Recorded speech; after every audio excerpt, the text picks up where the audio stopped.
Am revenit, colegii noștri de la emisiunea Autocoloana de Direcție au fost mesagerii campaniei Împarte Bucurie și au oferit unei adolescente din marea familie SOS Satul Copiilor Cisnădie bucuria de a obține permisul auto.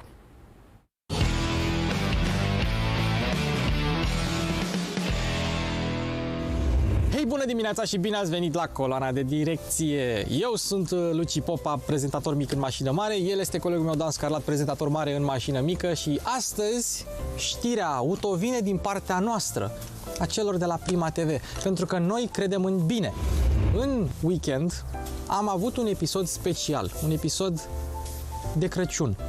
Noi, împreună cu SOS Satele Copiilor, am reușit să facem un cadou surpriză unei fete care tocmai ce-a împlinit 18 ani și care își dorea să înceapă școala de conducători auto.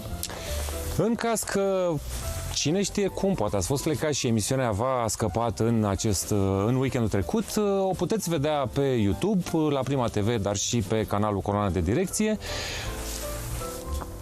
Practic, am făcut o fată fericită. Este vorba de Eliza, cea care a primit cursuri la o școală de șoferi din partea Prima TV. Și împreună cu SOS Satele Copiilor am fost chiar în Cisnădie, acolo unde există un astfel de sat, se numește SOS Satul Copiilor Cisnădie.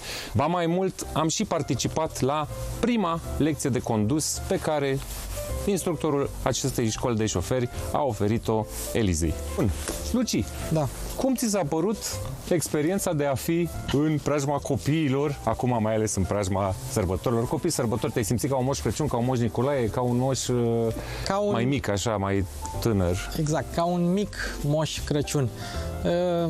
Pe de o parte, ți se rupe sufletul să vezi copii care locuiesc în astfel de instituții, dar trebuie să menționăm că ei au acolo toate condițiile. Au cazare modernă, au toate facilitățile, au școală, au persoane care îi îngrijesc și se numesc mame, deci sunt ca niște mame pentru ei și din ce am auzit, ei păstrează legătura cu mamele și după ce ies din satul copiilor, stau în acel sat până când își termină studiile, inclusiv dacă fac și un master și mai târziu, dacă au nevoie de chirie, 3 ani de zile le este plătită chiria. Și foarte drăguț se numește Satele Copiilor sau Satul Copiilor pentru că arată practic ca un sat de poveste.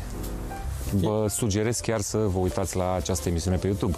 Este incredibil ce au reușit să facă. Practic, ei nu mai stau în cămine, nu mai stau în case care nu sunt la standarde moderne, au telefoane pe care și le cumpără din banii de buzunar, au sală de calculatoare, sală de muzică, sală de pictură, tot felul de activități de tip handmade. Noi chiar am primit niște ornamente de Crăciun foarte drăguțe făcute chiar de copilași acolo.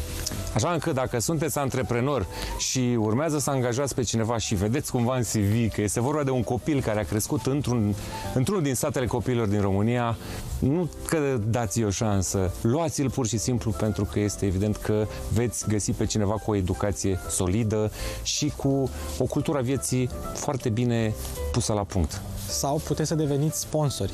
Puteți să deveniți sponsori pe toată copilăria acestor mici suflete și la final, atunci când ei își termină studiile, ei vor avea acces la acea sumă de bani care se strânge în timp, tocmai ca să nu plece de la zero în viață.